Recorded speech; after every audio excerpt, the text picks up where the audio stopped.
Welcome to the last episode of Flakemiri ever. No, sorry, but for the year, yes. As I am Flake and I'm joined by my partner in crime, Mr. Shinmiri. How are you, buddy? Hey, Flake. I'm doing very well. Happy holidays to you. It is indeed a holiday time. Now, this would technically be considered episode 10, so that's a nice round number, I suppose, to end the year on, but we're out of Star Wars Skywalker Saga. I was going to ask you about that. What do we call this one? Well, we could kind of dig into the other Star Wars movies that came out, like Rogue One or Solo, but I mean, I'm running out of ideas to, because this episode is kind of off the cuff because we're not even running with a script, which we typically do. This one was a little bit by the seat of our pants, but because we're kind of at the end of the year and we're just ready to just kind of close the door on 2021 and just say screw it. And you and I have decided that next week we're not recording a podcast because we're just going to relax and we'll kick it back in 2022 whenever we get to that point. But things are going well. Happy holidays to you as well, Mr. Henry Fang, my favorite co-caster of all time. And I'm confident enough to say that. I mean, I've worked with people like obviously McBeard, with Admirable. I've casted with Christo, all of which are phenomenal. But I will say that I just love casting with you, man. And it's been a good year. Thank you so much, Flake. It's always amazing to hear that. And yeah, I love casting with you too. It has been a wonderful year. We've been doing... We started casting together at the beginning of this year, or like the first Gwent tournament this year, and now got a whole year through. I'm excited for season 4 as well. Next year, excited for 2022. But yeah, this episode, we're going to be looking back on 2021 and talking about the best this and worst that. And yeah, we got a whole list. Yeah. And this goes beyond just I wish that I had a little bit more time because I would have gone back and looked at, I wanted like screenshots of every single suit that Pavel Berja wore to the events. And I think like a tier list could have been good for that. That is actually something I might do in my spare time while I'm at my parents' house being fed to death. But yeah, that is definitely it. But yeah, we're going to look through some of the bests and worsts of 2021 as seen from our perhaps capable eyes, but we have a list of things, and some people have kind of thrown them out there as well in terms of suggestions as to what you want us to kind of grade or look at. But we have a list, so if you want to sort of dig into the first one, this is, again, a lot of this is just off the top of our heads because we haven't really, we're not sitting down and kind of studying. We're not getting graded on this necessarily. People will have their opinions, obviously, but which one of these do you kind of like jumps out at you first that you have a strong opinion about? I don't know. I mean, we can just kind of go in order so that we don't get lost. It's a good idea. That's for me. That's the where I'm coming from. I like it. That so also shows our age slightly, just a little bit. Okay. So yeah, at the top of the list, our first category is most impactful card of 2021. Okay. And I guess to add on to that, we can also talk about the least impactful, but we'll do the most first. So the most impactful card in my assessment. And I was like, how can you possibly decide? Because there have been such big cards that have been such huge impact on various archetypes, things like Mamuna and all this other stuff, for relics and yada, yada, yada. But to me, it's got to be Sunset Wanderers. Sunset Wanderers, to me, has to be the most impactful card of 2021 because it was in so many decks and it was actually... It wasn't out of place. It was so strong that it warped how certain decks were played in order to fit it in. That's a really good answer. I like that answer. Sunset Wanderers for sure has been super impactful. I will go with, just to be different, another neutral card, Mushy Truffle, most impactful card of 2021. Against a neutral card, so you can put it in any faction. And we've seen both the 9 provision and the post-nerf 10 provision version be played in all different factions, not only for just the pure value, but also because it's got really good carryover in the form of an artifact, the resilient location. So you can't get rid of the carryover unless you want to heatwave it. And it has really good synergies with certain decks like Alchemy as the card that it spawns on carryover's Golden Froth as an alchemy card. It's got some really good synergies with Assimilate. But yeah, just an overall really strong value card as well as carryover card. That's a really good one. Just today, I got dummied by a Death Wish list that ran it to get extra Harpies out. Very fascinating choice. I think both of those, frankly, are just very impactful. And like you mentioned, part of it, I think it had to go to a neutral card no matter what, because in terms of impact, that it'll be in more decks.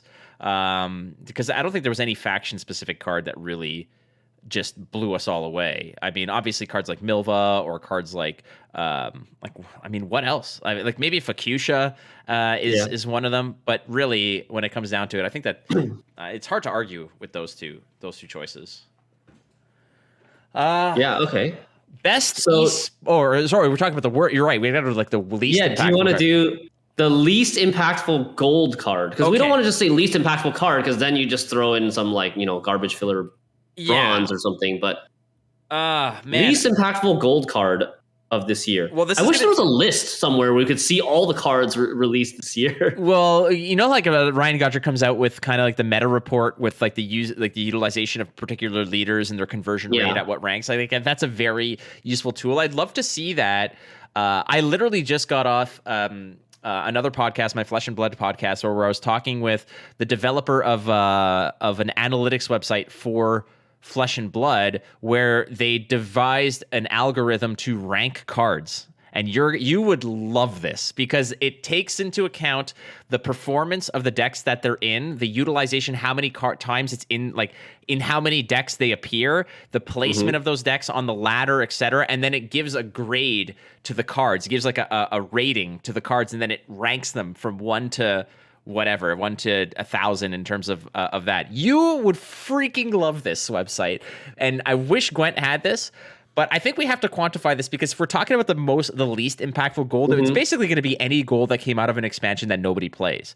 But I think we have to further quantify this with a card that actually had some potential that eventually fell flat. And I have to rely again on She Who Knows. That, to me, I think is the least impactful or most disappointing. It's hard to really quantify it, but I mean, how many cards did we get in 2021?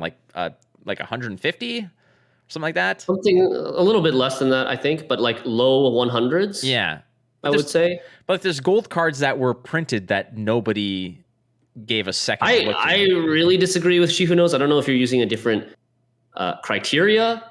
I feel like you're almost trying to eliminate all the cards that are actually not impactful at all. Okay, so give it to me. Educate me, Henry. In my opinion, it is another monster card, Baba Yaga. Oh, Baba Yaga is not played in anything. And the few times that I've tried to theory craft or build a deck with Baba Yaga in it, I'm just like pulling my hair out after a few minutes saying, why am I trying to build a Baba Yaga deck? This card sucks. Let's just play a monster deck that doesn't play Baba Yaga in it. I am always, or Yaga, I guess. I'm firmly in the mindset that if you're playing a card that has a ceiling that is super high but relies on your opponent to play into it, it's not a good card. Yes, it'll pop off when it pops off, but if you need your opponent to play a 4 provision, 5 provision, 6 provision, or however the hell that card works, then you're giving your opponent points. Like, your opponent can see through it. If their last card in their hand is a 5 provision card, they'd rather just burn it than donate you those cards, right? So I feel like that is an excellent answer, and I am not going to contest that one bit. Yeah, Yaga is just way too conditional. Like, she has an insane ceiling potential, but the conditions, it has to be like the perfect storm in order for her to really pop off. And her floor is way too low. Best esports moment of 2021. I've got a few that really stand out in terms of just in terms of craziness, in terms of unexpectedness, and but I think if you want to talk best, it has to have implication on winning and losing, and it has to have creativity attached to it, because frankly, if you play Igni and burn down 3 tall units, I mean, is that the best esports moment? It's just a good moment. It's not the best one, but I've got one in mind, and I want to hear what you've got. All right. I've got a couple in mind. My first one, I'll just say one. The one that stands out the most to me is World Masters Season 1, which was in June of this year. Mm-hmm. Life Coach, you and I were casting this match. Yes. This game. Life Coach playing Pirates Cove on Blue Coin versus Tailbot. And we were confused as all heck when this was happening. He committed both leader charges and like Siggy and just spent all of his coins. He went like 40 points up in his first 3 cards on Blue Coin, which is normally seen as like a massive overcommitment. No reason to do this. But it turns out he had this plan all along. He knew that this matchup, because he had teched for the Swarm matchup, and he had all these like anti-Swarm cards like Lambert and Tin Boy or whatever, right? And he just went so far ahead with the tempo pass in his first 3 turns on Blue Coin in round 1 that the only way Tailbot could win the round was to go multiple cards down and go like 2 or 3, even 3 cards down, and then not be able to push into round 2, forced to take the long round 3 where Life Coach knew he was super favored even if he didn't have last say. So I thought that was really cool because it caught a lot of people, including us, by surprise. Oh, for sure. And was a very, very big, flashy way of saying, you know, Gwent, it's really cool in Gwent because you can have these unintuitive moments and unintuitive plays that are super big brain and win you games. And let's all keep in mind the fact that I think that the ask the audience in terms of who's going to win that one was like 90-10 in terms of leaning towards Tailbot's side. And ultimately, that was one of those moments where you realize just how smart and how adept a player like Life Coach is, despite the fact that he was away from the game for years, comes back, gets reacquainted with it, gets reacclimated to what Gwent is now, and makes a play like that catches us 2 veterans by off guard, because this is something that was so far out of our radar that when it finally hits the board with, you know, both Pirates Cove leader charges, both Sea Jackals, pumping in all the coins, getting up by that much, and you're like, what the hell is he doing? Holy Moses. That's a really, really, really, that was a great moment in esports. The one I'm going to counter with was the self-kill on the unit in the Keltulis match against Colomone, and Colomone had no other unit to play and had to basically just concede because his Keltulis was just going to eat it. And it was I think it was like a gutting slash on his own unit to kill it. To force. It was a play by Piable, right? Piable. It was Piable. Yeah, Paya versus Colomone. Okay. I don't want to rain on your parade here, but wasn't that last year? Was that World Masters Season 2? Season 2 that happened? Season 2 was before Season 1, which was all in the same year. No, Season 2 Masters was December of 2020. So what year is this? I'm not sure. I feel like it was a 2020 game. Was it? Okay, maybe I was wrong about. But I could be wrong because I don't think Colomone brought Keltulis to World Masters Season 1. You know what, man? Like, to me, 2020 doesn't exist. Like, between it's all 2020 and 2021 are just like merged just into the COVID together. year. Basically, yeah. I mean, like, 2020 was the year I was in the hospital for the summer, and then coming out of it, I don't know if I casted the December one. Regardless, that to me was. But you know what? We're gonna go with the one that you said. But I've got one for worst esports moment. Okay, I have one too. Okay, and this might be the same one. Is it the one where? Well, maybe. Okay, so is it a play or is it a caster moment? It's a play. Okay, so by player. The play that I'm thinking of is the game's in the bag. You have a card, and you need to put it on one of the 2 rows, and you slam down with authority your tunnel drill on the wrong row. You wanted to flank it. It was Bart. I think it was Bart. Yeah. Bart needed to put his tunnel drill between 2 crown splitters, and on his trackpad apparently misclicked and put it in the back, and then was spending 2 coins for 1 damage when he could have been spending 2 coins for 3, and ended up losing that game because of that misclick. And that, to me, was the worst esports moment. And I feel for you, Bart. I know, but I know that he's gotten past it, and he's kind of just he's taken it in with a light heart, but that was a tough one to watch. Yeah, that was the moment that I was thinking of as well. You've already won the game. It's like all you got to do is do the most obvious play, spend your coins, and it's over. You got it in the bag, and then that happens. Yeah. So, I mean, maybe Bart was just trying to make Tunnel Drill not look that good. I mean, it could have been a style. You could have totally been styling on him if you drop it in the back row on purpose, because you had enough coins to win the game with the 1 damage. Like, it's just kind of a little extra layer of BM if you want to be that dude. But ultimately, like, it was another one of those like, oh, okay. I think it was Tia and Lionheart who were casting that match. If I'm not mistaken, were you and I watching it, or I don't think. I think so. Yeah. Yeah, and we're like, what? It's like, okay, not my problem anymore. But that to me would probably be the worst esports moment of 2021. Agreed. All right. Next up, we have most frustrating or annoying deck of the year. This is a moving target, I feel, because it seems like there's always a new one.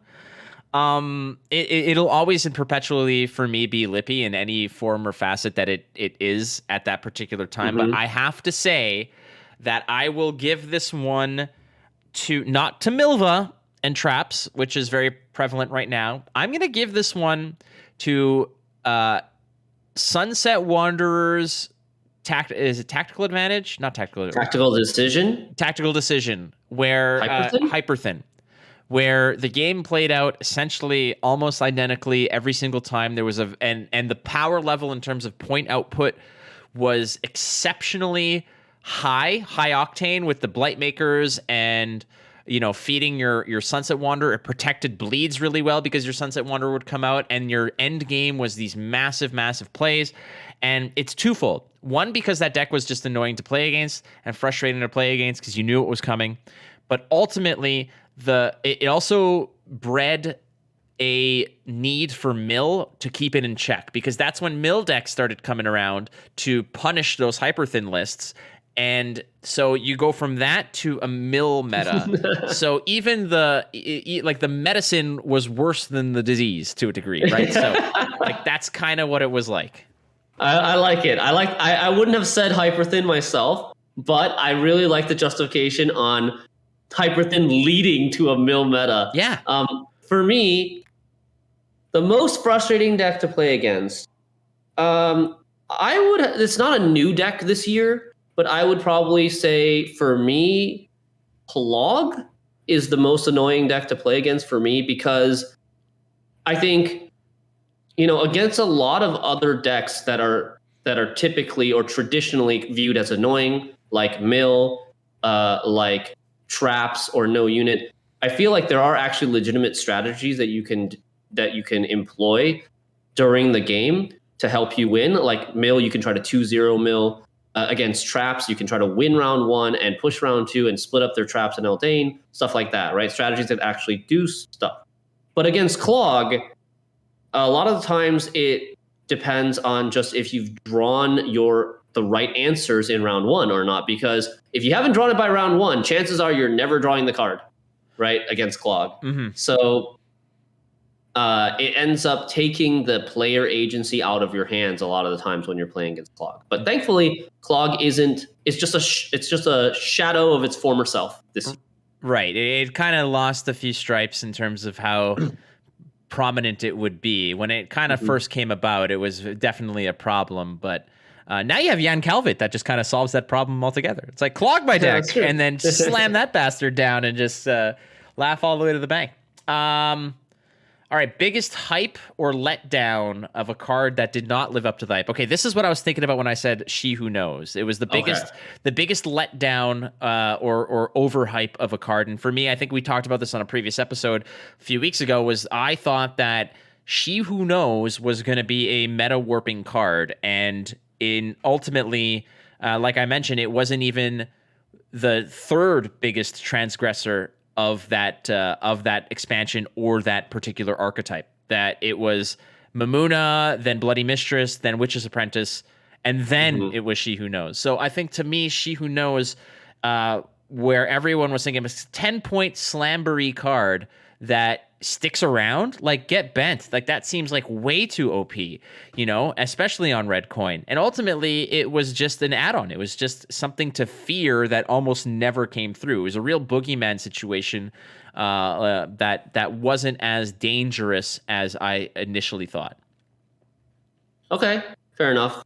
I think She Who Knows is still a pretty big threat, especially on red coin when you don't have a chance to react to it and to answer it. But for me, biggest hype letdown. I'm going to go a little off the cuff here. Maybe a card that not many people are thinking of. Not even a gold card, a bronze card.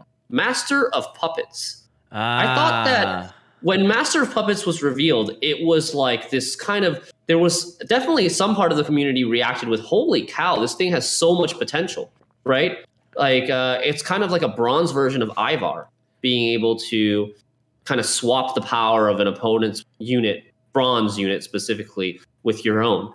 And I tried multiple times to really make that card work and never really found a place for that card in a competitively viable deck.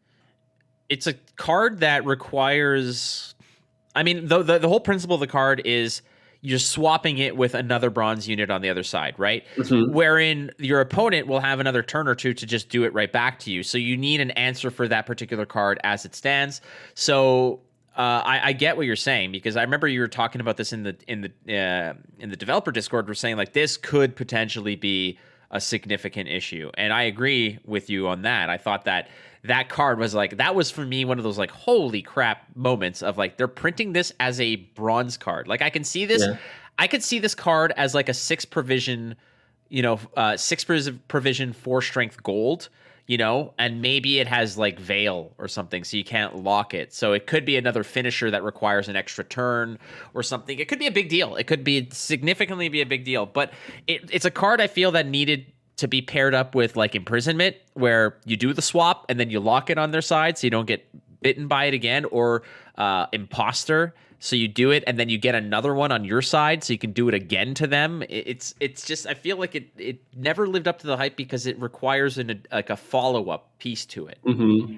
Yeah, or like a really long round where you can clog their row. If you can clog the row, then you can potentially click the Master of Puppets to see something without giving them anything in return. Yeah. Could be really cool too. But it's just a very, very conditional, a lot of setup required to pull it off. Biggest resurgence of an archetype. Again, a lot of these are suggestions from the community, and I apologize, I did not write down who suggested some of these. So if you hear what you said, thank you for the submission. But biggest resurgence of an archetype. All right. For me, hands down, vampire. Like, vampires have been so long in the dumpsters.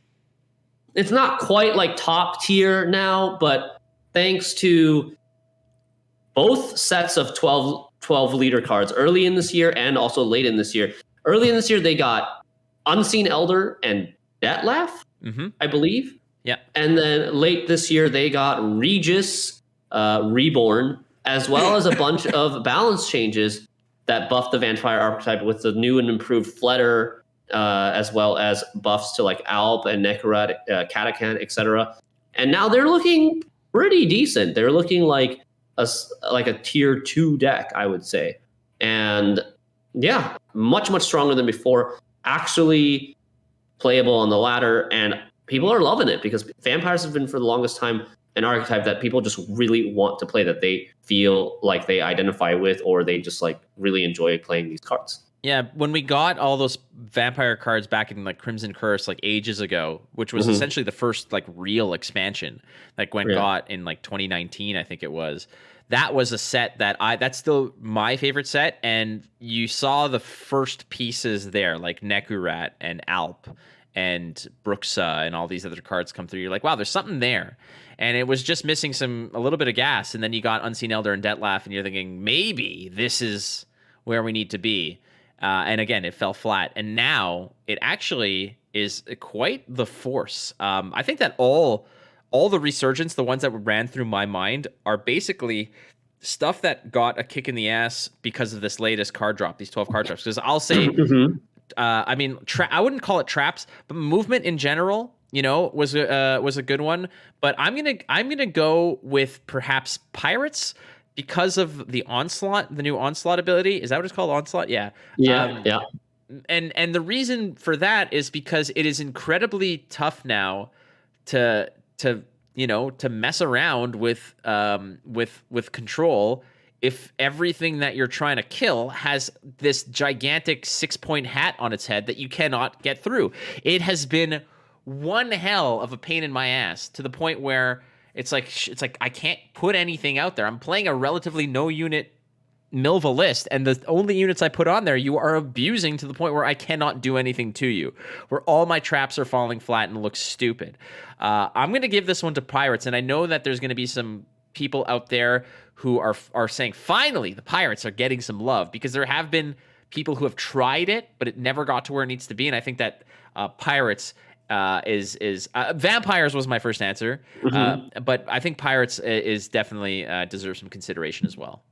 Definitely agree with Pirates, but can you really say it's a resurgence of an archetype that never existed before? That's a very good point. You're totally lawyering me here on that one. So I'm gonna just say that it's definitely Vampires, because Vampires did have they had a chance. Like they were out there. They were meta. They were meta for a short amount of time. Like I remember people bringing Vampires to actual tournaments and stuff. Mm-hmm.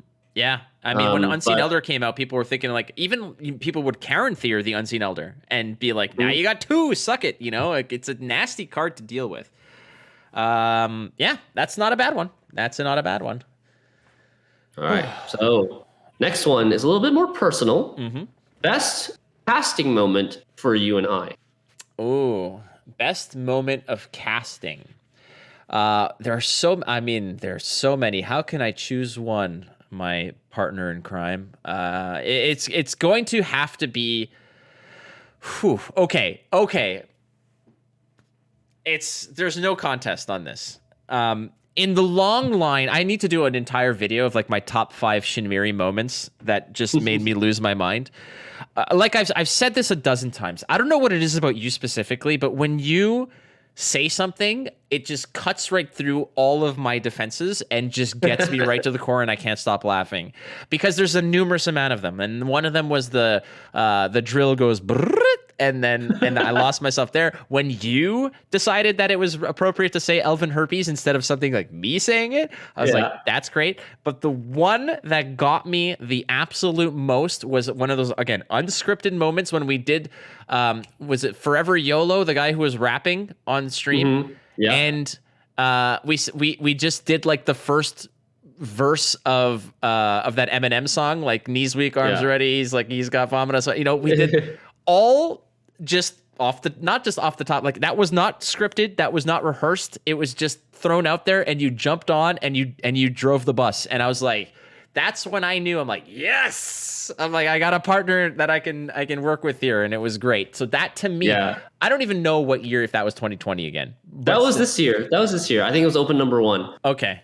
And yeah, that was one of my favorite moments of all time as well, casting with you. And I would say you were the driver of that one. I just kind of followed your lead because you started saying the lyrics, and when you wove that in seamlessly into the cast, you were casting, and then you're like, just started rapping the lyrics, and I picked up on it, and I continued, and yeah, that was awesome. And Forever YOLO, great character. Hope to see him back in tournaments in the future. So do I.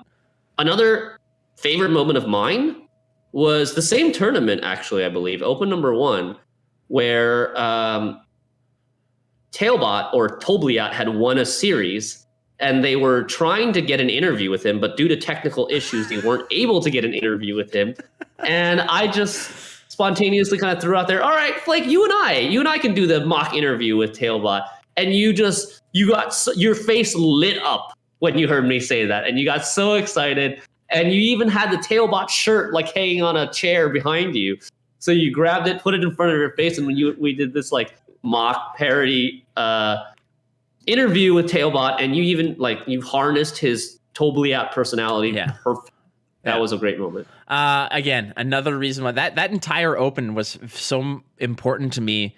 Because was that not like our first foray as it was. Yeah, and like I said, like it's odd sometimes. Like I can work with anyone. It doesn't mean I'm going to necessarily enjoy it or it's going to be as amazing as it could be with people that I'm comfortable with. But I had worked with Shinmiri in capacities before, never casted with you necessarily. But that to me was, like I said, I'm like, if this is going to be the ongoing partnership, I want to make sure that I feel comfortable and whatnot. And then that entire Gwent Open was, I'm like, if this is what it's going to be like every single time, I am the luckiest guy in the world, because like I felt like those moments were so good where I didn't have to spoon feed kind of like some of these situations and like hope that you're going to catch on. And then, like you said, like when you're like, we'll do the interview, I was like, oh, I was like, woo, like, let's go, buddy.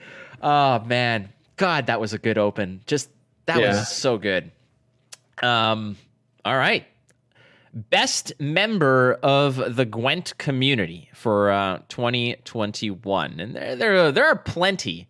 There are a lot of good choices. Yeah, it's tough to pick just one, but if you had to make me pick just one, I will say a really valuable member of the community to me is Dream, aka Dream Boy. Yes. I don't know if you know of him.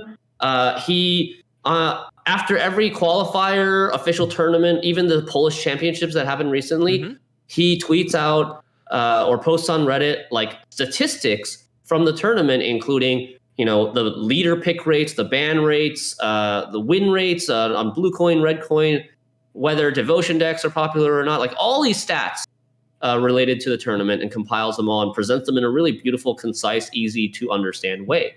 And I really, really enjoy those things. And he's also a very valuable member of my stream community, my channel. He has this, he uses a website that lets me randomly pick a card back. He like loads all the card back images onto like a Wheel of Fortune type of thing. And then you click it and it's like gamble time. Nice. And, spin the wheel and then you get a random card back to equip. And nice. That's what we play with for a little bit. So I say Dream. Really wholesome. Very, very good dude. Comes around my chat every now and then. Also, like you said, like the Polish tournament that he just posted, I didn't even expect it. I knew that there was a Polish tournament going on. I didn't necessarily know the results, but those statistics are so important as a snapshot of what the meta is going to look like. Again, tournament scene is a nice way to essentially get a quick glimpse of what is happening in the game from a competitive level, obviously. And the fact that he just does it in such a good and digestible way is awesome. I'm going to throw this out there. Controversial choice. Honorable mention to Devil Driven, but it's like giving Wayne Gretzky like the MVP. Like obviously Devil Driven is just like the tits when it comes to this stuff. However, I'm giving this one to my boy. I don't even know the name because I feel embarrassed now, but Renfree guy. Reddit Renfree guy. And I'm going to tell you why. Yeah. I think his name is Dr. Korchit or something like that. Something like that. I could be butchering it. Yeah. But it's something like that. He's got a PhD in Renfreeology. I get it. Yeah. I got to give you some dap here. Again, I commented on one of your designs today being December 21st. It was like the Leviathan monster unit that's a 9 for 10 with immunity and consumes and increases its base strength. Which is just ridiculous. That's ridiculous. But cheers to you, first of all, for continuing to come up with, 90% unique and interesting card designs. Not all of them are winners. However, the fact that you go there every day and do it is impressive. And I'm going to give you a lot of love and respect for that, because you know what? This hunger strike that you're on, it ain't ending anytime soon, and we know that for a fact that you're in this for the long haul.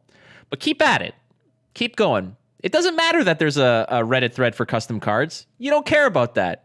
You're there every day, work boots on, lunch pail, go to work, get her done.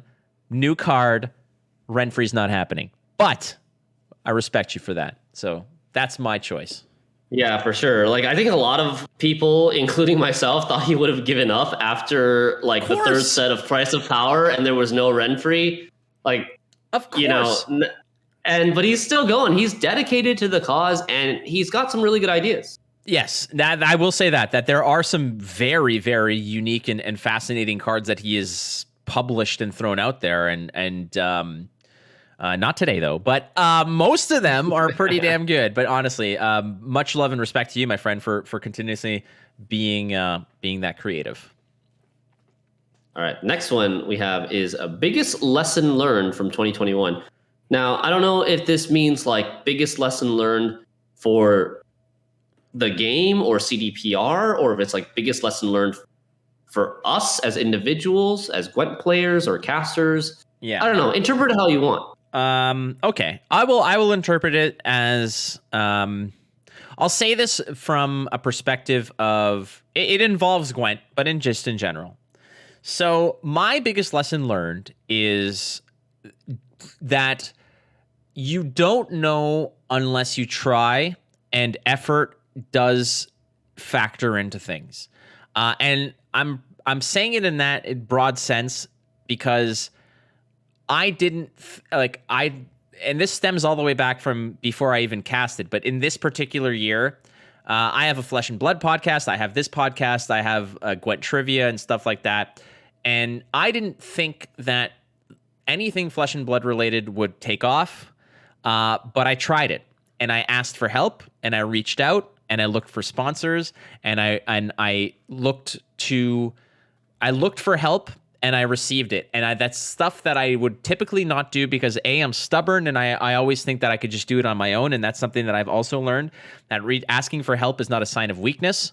It's a sign of understanding a situation and wanting to succeed.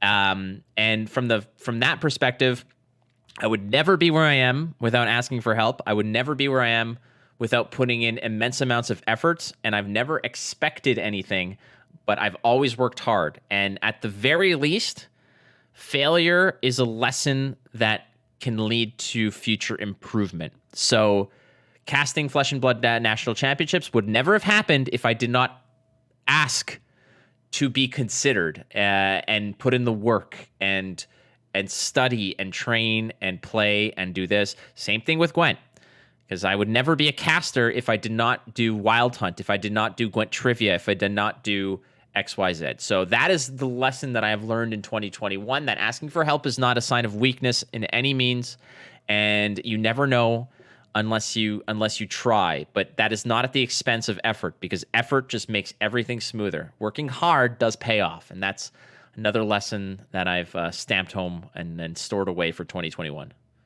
Damn, that's really deep. As really wholesome. I wholeheartedly approve. I think that's a great lesson to learn. I don't know if I can come up with anything that tops that. Well, it's not. But here's the thing: like, you don't need to top it, because if it's important to you, then it's on the same level of gravitas, let's say. Exactly. Because whatever impacts me in this way, it might be something different. For you, it could be something like lock the front door. Like, I've learned to lock the front door. For me, it's not necessarily a new lesson, but the lesson is, no matter how hard I try, no matter how often I do this, I can always rope more. You bastard. I still find, no, but in all seriousness, I still find situations when I'm playing or streaming, and for some reason, I just decided that I'm not going to rope this turn, and I acted really quickly. And almost every time I regret it. Like, as soon as I play quickly, I'm like, oh God, if I had just taken a little bit more time to look ahead, think about the next move, I could have seen this. I could have not made this mistake.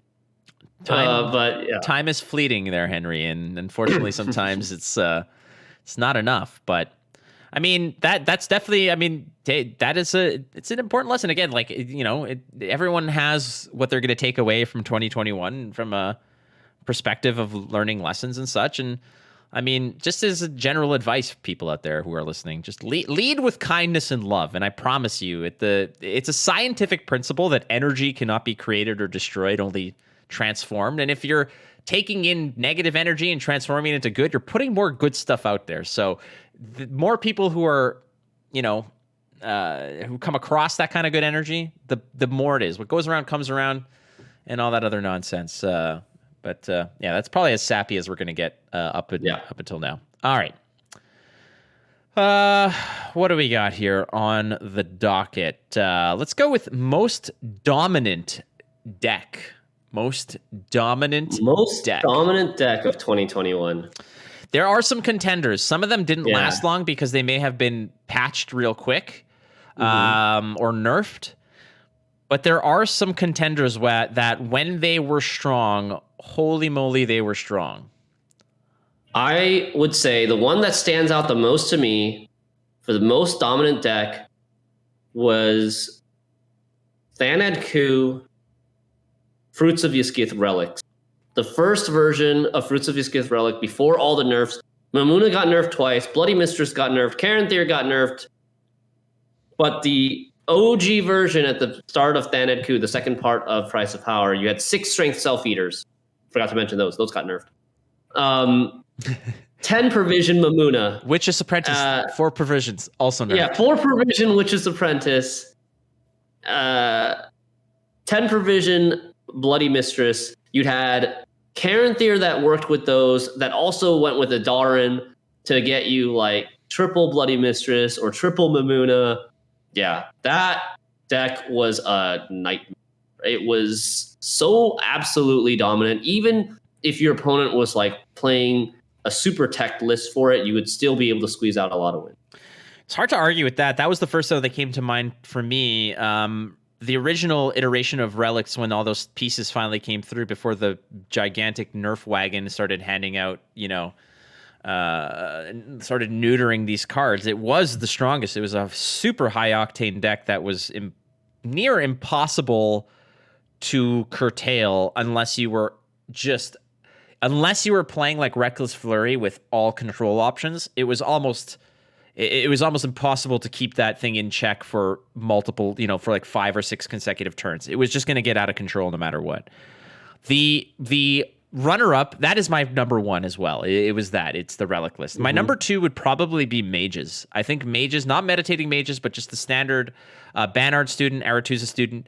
Mages, I think to me, it came late on my radar because I just don't play Northern Realms in general. But when I did finally give it a go, as somebody who doesn't play Northern Realms very much, I just literally lifted any random list and then started my mage journey at like 15-1. I was like, how is this legal? Like, it just seemed over the top until people, I guess, needed to hard counter it and everything just kind of shifted to major amounts of control. But even then, it was a very versatile snowball-y list that was just disgusting to deal with. Yeah, that's a good one too. Alumni, definitely, for maybe even a longer time than Relics, because Relics really only had like 1 month that it was super, super dominant, and Alumni several months. All right. Next up, we have best card back of the year. That's a good one. Yeah, that's a good one. Very subjective. Yeah, it is definitely subjective. I don't have them really right off the the top of my head. I think this was 2021. If not, I'll be corrected. But there was one that had a snowflake on it, and that's very similar to my branding. So like my Flake logo. So I would always say that this was a Flake approved CDPR card back, and that I was paid a handsome sum of $4.6 million to use my branding to improve the game in that regard. Of course. Yeah, that money has since been spent on cards of various degrees. But that to me was my favorite one, or the one that you got for watching Masters, like that 4 seasons one. I thought was just very beautiful to look at. Mm-hmm. Yeah, for me, I would say the Masters Season 1 card back with the, I think it's like, is it Kaer Morn? It's some sort of like kind of castle looking one for Season 1. Very, very unique. No other card back like that. I really like that card back. I also really like the Villain Trentonmirth card back. I think that was part of the Yennefer journey, which probably wasn't this year.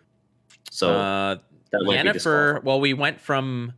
Before this journey, it was the Aretuza journey, and before that was Alzur, I think. No, Triss, right? Triss, then Alzur. So we're thinking like I think it's a different year, but that's my personal favorite card back that I use. Do you have a favorite card back overall? That one, Bill and Truttenworth. That's like your favorite all time? That's my favorite all time. There's one that I don't own that I really, really want, and I have not worked up the shame to like ask Ryan Godric just credit my account with it. It's the Nilfgaard one with like the soldiers, and it's like looks really cool with like this. It's almost like silhouette style, like noir, and it has like the Impera soldiers with the shields. I don't even know how to get it. I honestly am just oblivious. I don't really know which one you're talking about. I don't even know if I own it. I'd have to go check. Yeah. I haven't seen it. It doesn't seem very common.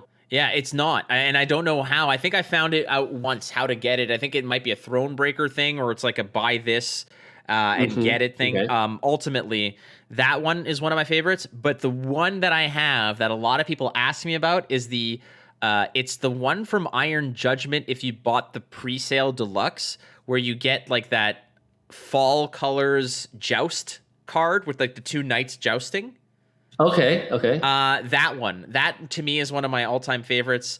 And again, a lot of people are like, how do you get that card back? I'm like, oh, my friend, you have to get in the Wayback Machine and go all the way back to like August of 2019 when Iron Justice or Iron Judgment came out, and that's where you get it. Or there's the one with the Cardinal and in the Snowstorm that we got from like last year's event, which was really cool. Yeah. That's an old one as well. That's a good one. Yeah. All right. Last one before we, I guess, say our goodbyes for 2021. Best journey. What is the best journey of the year? Best journey of the year for me would have to be the Aretuza journey. And I think it's because it was the first one that kind of introduced all these new different kind of cosmetics or vanities. It had the board, right? The Aretuza journey, it didn't have the leader avatar.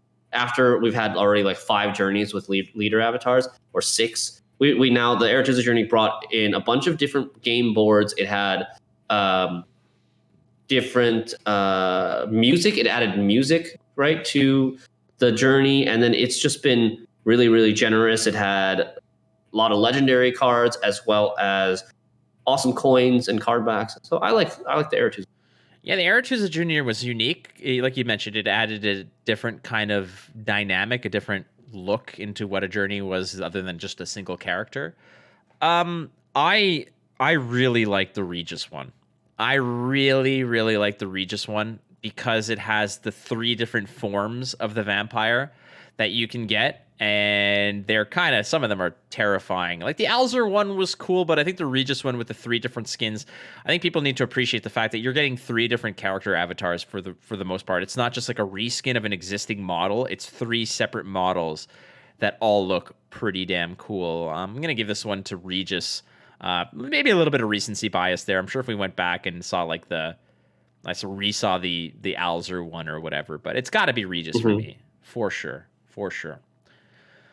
That's 10 episodes for this year, for like honestly a project that I just sort of haphazardly came across my mind. I was like, there are Gwent podcasts that exist. Obviously, there have been podcasts that exist in the past. Obviously, Commander's Horn being like the prolific, OG to a degree. And when I approached you to do this, it was quite interesting in terms of how the conversation went, where you and I were friends, we're good friends, we're partners, we're colleagues. But like when I asked you and you're like, what do you want to talk about? I'm like, mofo, it doesn't matter. It's us. We'll figure it out. You're like, are you sure? I'm like, yeah, I'll come up with a concept. I'll come up with like a format. You're like, all right, just tell me when. And here we are, man. And I know that I say this at the end of every podcast, but I do genuinely appreciate not only your friendship, but the fact that you do support a lot of what I do, not just in terms of us being casting partners, but like you're a very supportive individual, and I want to take this time again. I know it's the holidays and all that stuff, but I do sincerely love you, buddy, and I do thank you for putting up with me and continuing to show up for the podcast, because there's gonna be one Tuesday when we record this, and I'll just be there waiting by the phone, and you'll be like, there'll be a note, and it'll just say like, yeah, F off, I'm done with this garbage. I'm done. So hopefully that doesn't happen. But yeah, and I wanna echo, not just because it's a holiday season, but I think you are a great friend and partner to work with in like casting and podcasts. It's been an absolute pleasure, hanging out with you and just talking and playing games and doing casting. And I have to say that you are actually really, really inspirational. I think you are a very hardworking individual. You overcame such huge obstacles last year with when you were in the hospital, and it's very extremely inspirational, and it's touching. Well, so I appreciate that. I really, I feel really lucky to know someone like you. Well, now, I'm not a crier, but I just saw the new Spider-Man movie the other day, and I cried like 2 times. So I'm not going to say it. Okay. I still need to see it. Well, that's it for, I don't know if we're going to brand this as like season 1 or however the hell we're going to do this, but ultimately, it's the end of the year. We all work hard. You out there in Radioland, you also work hard, but Shinmiri and I will be back in the new year. When? We don't know. We're going to take a week or 2 off. We're going to see what's what. We're going to enjoy our time off, and we will be back. But, unless you get super rich and just leave me off in the dust. In which case, if you do leave, we still need a sponsor, so you could sponsor if you do get rich and just, like, piss off somewhere and just, like, leave me like a couple grand just to, keep the lights on, and we'll be okay. I think that's fine. Sounds good. All right, friends. Well, again, thank you so much for listening to the Flakemiri podcast this year. We will be back in January. That is the target date. We're going to see what's what, but and it's like I end every other time. I love you, man. I love you, Flake. And we love you out there. So thanks again for your submissions all year round. This has been the Flakemiri podcast for 2021. We are signing out. We'll see you next month, friends. Don't forget, you're not losing if you're learning. Keep playing cards. We'll see you next time. Bye. Goodbye.